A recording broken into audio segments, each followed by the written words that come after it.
Ladies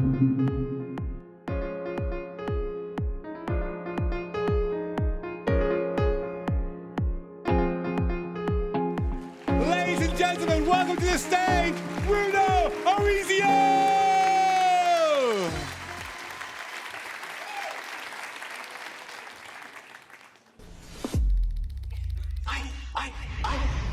Yeah, they don't know what's up. Yeah, they don't know what's up. Yeah, they don't know what's up. Yeah, they don't know what's up. You man rolling up. Yeah, they don't know what's up. Yeah, they don't know what's up. You man rolling up. Yeah, my drink orders up. Yeah, they don't know what's up. You man rolling up. Yeah, they don't know what's up. Yeah, they don't know what's up. Yeah, they don't know what's up. Yeah, they don't know what's up. Yeah, they don't know what's up. You man rolling up. Yeah, they don't know what's up.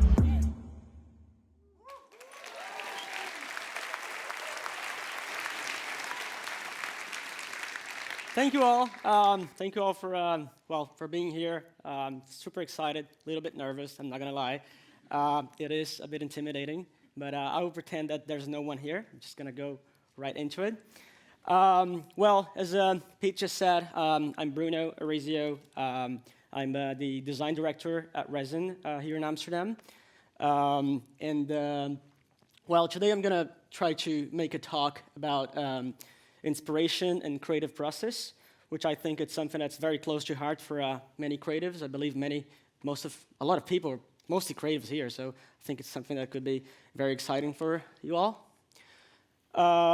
So we probably have around 20 to 25 minutes, I'm thinking about splitting the conversation between two topics that I find quite central to the creative process. One is references and inspiration, and the second half, I'm going to talk about process.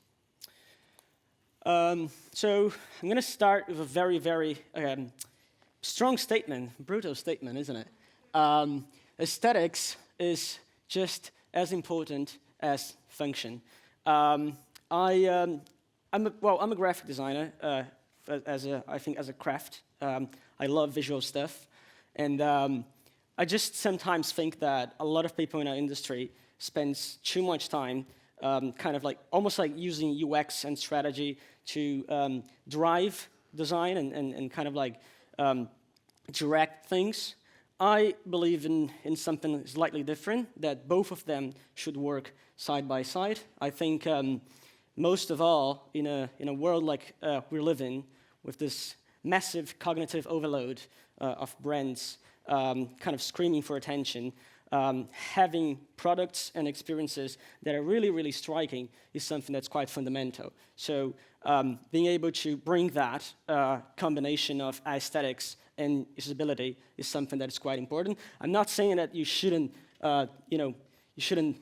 lead and work side by side of UX. UX is quite important. UX is everything, actually. I think user experience actually lives and encapsulates everything, but it should not just dictate everything. They should work hand in hand. And then the other thing, quite a few strong statements, isn't it? So the other one is the blank canvas is a myth. So like I said, I want to talk about creativity with you all today. And I was reading a book a couple of years ago, and this author was talking about how creativity is not about building things on a canvas. It was a book about a painter. It was a book about Francis Bacon. But the thing is, they were trying to explain that you don't build things up. You're not like whenever you're looking at a painting or a canvas on artboard and Figma, you're not building things up. You're actually taking everything that is inside your brain and bringing that into the canvas. So it's actually an act of deconstructing instead of constructing something. And I really, really believe that. And so, in other words, the creative process is really about interpreting and connecting things together. So you have all these experiences in your life. you went to different cities, you met different people, you watched different movies, you do all these things, and all of that is like kind of unconsciously, it's here, it's in your head, right? And then you look at different types of work, people that inspires you, and that's where like the creative process kind of like spark and creates, and it's that kind of combination between both of these things. So it's really about interpreting, connecting things together. Well, I don't know if some of you might taken my course online on Awwwards, actually, in the Awwwards Academy.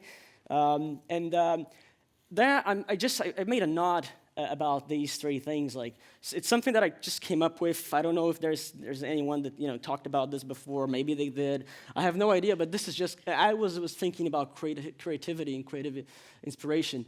I kind of landed on this that you have like three layers of inspiration. One is your lifestyle. The other one is the craft, and the other one is the task at hand or the project. So lifestyle is, like I said, everything that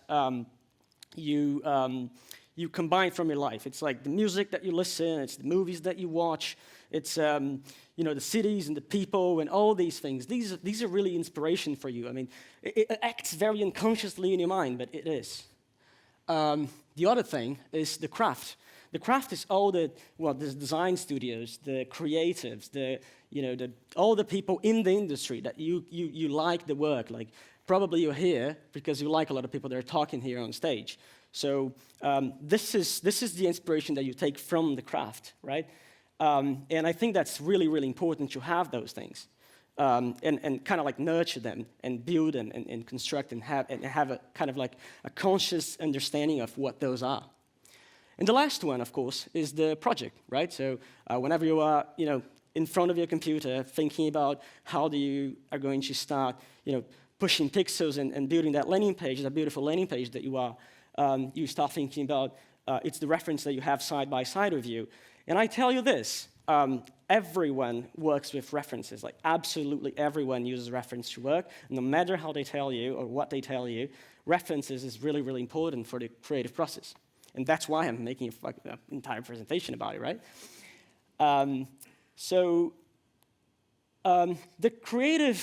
way that you kind of like inspiration kind of like moves in this kind of flow is like you have your lifestyle. It's all messy, and life is messy, as we all know.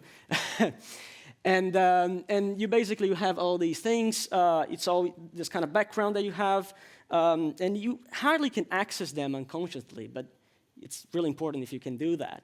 And then you have the craft references. They kind of like funnel down into your, like it's an interface from the experiences that you have in your life onto your work. So again, all those studios, those creatives, those beautiful mood boards that you have, either like on Savvy or Pinterest or Arena or whatever.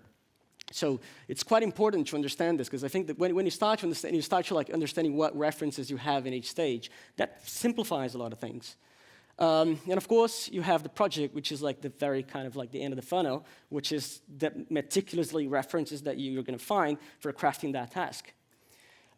Most people spend most of their time looking at this, and sometimes they hit a wall. They like they struggle to find references for that specific project, and the reason for that is that they forget about this. To like have when you understand your references and you kind of nurture them. And you continue building upon. This is like an active, long-term project. Kind of just nurturing and taking care and tidying up your house of your references, having everything in folders, having everything very organized. So whenever you need them, you know where to find them. So So the most remarkable creatives I know are also a walking library of references. I work at Resn. There's like people usually like even have fights about like who's the king or the queen of references in the studio. Like who has the most references, who has the most like images and references in their folders. It's as important as you might imagine. Talking about Resn, segue. A little over so now it's like roughly a year ago. I joined Resn full time. I've been working and involved with Resn for a bit longer than that. Probably you all know Resn. Resn is probably one of the most awarded studios in awards, like dozens and dozens of awards. Fantastic. It's a powerhouse in production. And yeah, I mean, roughly a year or year and a half ago, I started being involved with them as a freelancer. And when I moved to Amsterdam, they asked me, I mean, do we want to lead design at Resn? And I was like, hell yes. Yeah, basically that's it. That sums up a little bit about the next part of the conversation that I'm bringing to you today, which is process. So what I thought would be interesting is to kind of like balance the conversation between, like I said, a little bit of like this idea about references, and it needs to kind of act as a North Star for you. I want you to leave this conversation and look at your references and start like kind of digging and saying, okay, maybe I need to improve my reference game and all that. But at the same time, I want to show you that it's not just about references it's about process. In a lot of things that are really, really cool, they just exist and just like pop up in the process in itself. So I thought about bringing a couple of projects to talk about, and the first one is VanMoof. So VanMoof is an electric bike brand, Dutch. It's therefore born in the Netherlands. Well, as you might have noticed, the Dutch really know their bikes. So they are like they are not in the Netherlands only. Their biggest market is all across Europe, but also in the States, in North America. And I think the whole electric bike is going through a massive momentum, like in urban mobility, because the more and more, like we're taking down cars, and we're, like the bikes is the most sustainable way to work. So yeah, we worked with them on the launch of their new set of bikes, the A5 and the S5. So it was the briefing was basically about introducing. First was about introducing the step-in model, which was reintroducing because they had in the past, but now they're reintroducing it. They had been keeping that model only for quite a while, but now they're back with this one. And also to talk about their new navigation system, navigation control system, which now dwells on the handlebars instead of in the main frame, as it was before. We were, we collaborated very, very close to VanMoof, the whole creative team, but we were involved with absolutely everything from almost like from copy to concepting to design to production to motion, 3D production, everything. We really, really worked very, very close to them. It was like almost like a big, big team working side by side. And just to give you kind of like, I wanted to reveal some stuff. This is like the stuff that we don't like to show people, but these are like the way that we started to, this is like the way that we were doing like wireframes. And the reason for that was that what we were working on was a product detail page, so it was much more of a narrative than actually a kind of like a big site that have clicks and buttons and affordability and all that, so affordances. So it was like a narrative. So we almost like took it from like a storytelling standpoint. So we did like style frames, and these were like the early concepts that we had when we started building site. So this is just kind of like really, before we even started to do actual design, we started like just thinking about how we could we wanted to do this moody, black and white, very typographic, very editorial approach. And during that process, we're looking as well about the big hero was the bike, right? So we had to like find what were the best angles to like frame that bike, see what works and see what doesn't work, right? So we started like really playing with these low poly models and like low quality renders, just to like trying to find what were like the nice kind of angles that we could use to feature that bike. And for example, things like this turn out to be things like that. So a big part of the story was that we wanted people to like kind of feel like they were stepping in the bike, and we wanted to show what a feature. So we had these the new control system, like I said, it was now dwelling in the handlebars. So we wanted people to kind of experience the bike as soon as they landed on the side. And we're looking at all these references, like car landing pages, that they have like this 360 of the car, so you can kind of like understand the whole car. But we thought that it could be quite interesting to, like, when you land it in the bike, and then you see the new feature, like kind of right in your face. And then we were playing with like lots of different ideas, lots of different iterations. There was many, many more than this. But I will just kind of like collect a few to show you. And we explore, and then we try to find the right mood, and we try to find the right movement, and then we land on where we landed, which I just showed you. During the process, we're also kind of like, we landed on these little breathing moments, which was like these windows into the bike, which we thought was pretty nice. It was like a strike of luck.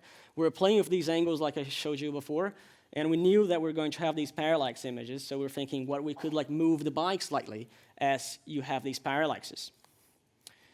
The most challenging one was that there was a couple of features of the bike that were hidden inside. Part of the briefing was that we didn't want to do any kind of like breakups or like explosion views of the bike. We didn't want to make the bike like as an illustration. We wanted to make it portrayed as more realistic as we could. So the way we did that was we're talking about all these practicalities, like what we do, practical effects, and that word actually struck our idea of like, what if we could project lights into the frame to like feature that, and with, of course, with copy, we would highlight that this bike, had these like sturdy, all internal connections and battery and all that was inside a bike. And then we have another one, which is like this anti-theft technology. And we're thinking about, well, we have a GPS inside. Why not using these projection radio lights? So this is how it came together. And this is just a quick show reel of the site. Unfortunately, we don't have sound on this one. Sorry. The sound was only for a show reel in the beginning. But yeah, just so you can have an understanding of what I'm talking about and how this project came to life. The next one is something that you're actually familiar with, because someone actually just presented this a couple of presentations before. But it's interesting because it's a different perspective, it's a different standpoint to this project. So as Taz was mentioning, Adobe partnered with us and Arcton, this agency here in Amsterdam, to work on now we already know who David Bowie is, right? It's great. This year, he's making would be making 75 years old. And if I'm not mistaken, it was like his 50th anniversary of Ziggy Stardust. And then, Adobe came to us to work on this kind of like digital experience that you actually they spoiled this conversation already, by the way. It was meant to be something new. But yeah, it's going to be a nice kind of perspective on it. So we started from a couple of photographs from Bowie, from the archives of Bowie. And this is it, essentially. We were looking at these things and we're like, wow, these photographs, they carry so much attitude. They carry you feel like you could be in this room, like with Bowie. So we used that as a starting point, and this is how we achieved it. We wanted to do like very, very photorealistic in the browser with WebGL, with Canvas, and this is like a photograph, and this is how we landed. So we tried to be, I think it was quite very realistic, as much as we could push the browser for it. The way we did it was we used a little trick from an old project from Resn called Bandito, using projected textures inside the projected textures in the mesh, like this. So moving like this, like moving the 3D camera through the mesh. So we projected textures in kind of simplified models. And then, we were kind of, finding how we're gonna, navigate that. So we kind of just draw a little bit of the room, how the room would be, and kind of where the camera is gonna be, how the camera's gonna move, and then how much range we could afford to have the camera on to still not break that experience, because since we're projecting everything into the mesh, I mean, if you move that camera too much, I mean, the trick would kind of fail, because we would start seeing the textures and the shaders would start kind of breaking that mood. So we're really meticulously careful about how we're going to travel the camera on it. This is just to show a little bit of the just for the geeks, to show how these things were designed and were made. And this is how it came together. Actually, you already saw it, so. This is like, so Bowie's creative process was quite messy. So once we kind of locked into this art direction, we found what we wanted to do. We kind of starting to populate the room with a lot of very messy. It looks like someone's room. So yeah, we just kind of like, we wanted to really explore that. So part of the experience was, the experience is actually a game. So you would have to find treasures, and these treasures were like very close elements of Ziggy Stardust's persona, and you would, kind of like, it's a game, it's a treasure hunt, so you look for the different treasures, and then when you find them, there are a couple of treasures, the Hidden Treasures campaign, a couple of assets that are connected to the Creative Cloud library that you can use on Photoshop or on other softwares. So that story, the part of the campaign, I'm not even going to explain because they did a great job in telling you. So yeah, so you find these treasures, you have like an overview map of the treasures that you found, and that's it. So for everything, I mean, I'm just going to even kind of make a nod to Louise' talk that, I mean, everything that we do, like we explore so many different ways of like, interacting with motion. So for example, like, every little detail, we're like thinking how we animate this. Like, is it better like that? Is it better like this? Is it within the art direction? Is it within like the style they want to portray? Like, is it energetic, right? So that's something we want to really, because Bowie's Ziggy Stardust persona was like very, very energetic, right? So you wanted to bring that energy. So it's like, it's motion, but it's motion with intent, right? And this is how it came together.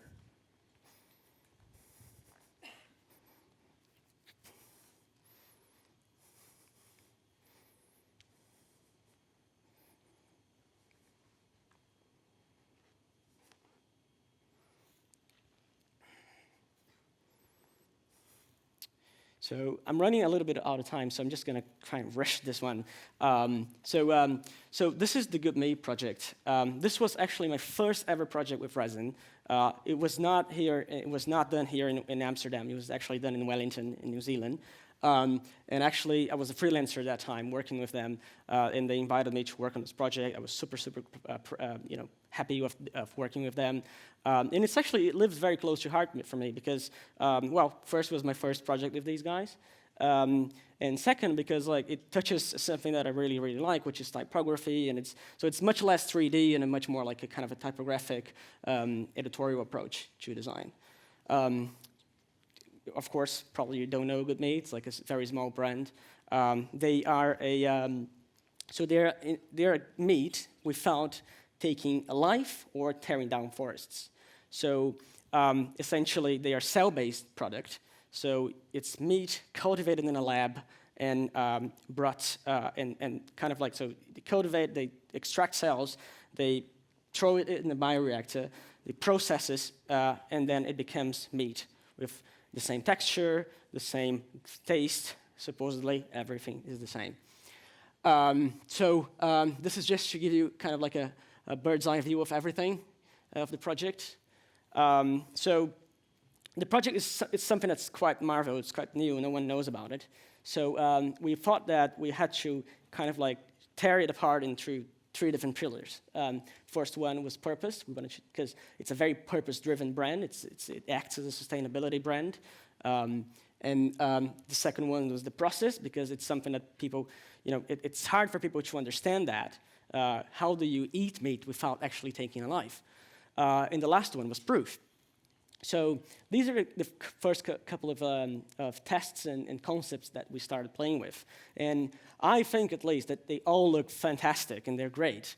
And they could have made it, but what we're lacking on was some sort of motif. We wanted to have something that would drive the whole experience. And what we found was in their identity, in their logo, they had this interesting rectangle. And how can we play with that? Can we kind of make something interesting with that? And we were looking at things like that, kind of videos on top of videos, and we thought that was pretty cool. And we're like, how can we bring a little bit of that to the project? How can we kind of, do it in our own way and do it in a way that was interactive, but do it kind of like having these kind of 2 contrasting images? And then we started playing with that. So putting image on top of image and playing with this shape, the logo shape. And eventually we ended up with this. And the reason for that, so first we started like kind of this, we have these three kind of pillars of the site. And then in the outside is like what's not good meat, which is like the meat that, people eat. It's like terrible for the planet, tearing down rainforests to make crops, to like, grow animals. And what it is to have good meat, which is like this, we can regrow these things and, we can have our forests back and we don't have to like tearing down everything. So we started with that and we're playing. And like I said, it's an iterative process. Every time we jump in a process, in a project, we just try. We did so many different things. And we always, and again, I'm going to reference Louise again, like we always do that with motion. Motion is quite important for our work. I mean, it's the way that you kind of bring that kind of like experience to life, right? So we don't want to do static things. We want to bring interactivity to it. So this is how we ended up landing. And for the geeks, this is the UX. So yeah, even when projects like this they come, to us, we even in the UX phase, we break it apart slightly. We do some very low fidelity wireframes just to kind of get the content on, and then we kind of play with even sometimes like wireframes in motion like that.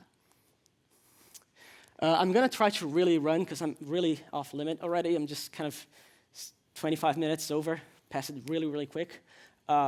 So this is just the process page, how it came together. The process, of course, as you might imagine, a product like that is really complicated to explain. We were handed all this scientific paperwork. And it was like really hard. But we made it through, like 3 people going through like a bunch of scientific paper and we made it through. We split into, we had like 4 different categories. We had the sourcing, the feeding, the harvesting, and the serving. And we wanted to, so these are the main pillars and how we break it apart. We worked with this great illustrator on, I love that chicken. We worked with this great illustrator on making these kind of like, we're like, this whole identity was very kind of like modernist, kind of Helvetica. And we're like, what if these illustrations were like kind of a reference to those, brown packaging products from the 70s? And we're like can we do that? And it's like, yeah. So we found this illustrator was like fantastic in doing line work, and we worked with things like that. And then we animate that. So this is just kind of to show you a little bit of how these animations were playing. This is After Effects. So the way that we're like kind of documenting everything for the devs so they could understand how they would like, so this was all Lottie animations, by the way. And then we're like kind of like where to pause, where to trigger each specific one. And then this is like so cool, I just wanted to show you. I'm almost done, Pete. Don't look at me. Don't look at me. I'm almost done. I promise you. Don't come here and take me out. Don't come here. No, I'm just going to show you the last part just because, just as cool, right? Just kind of to show you a little bit of like the documentation for design. This is just for the design crowd.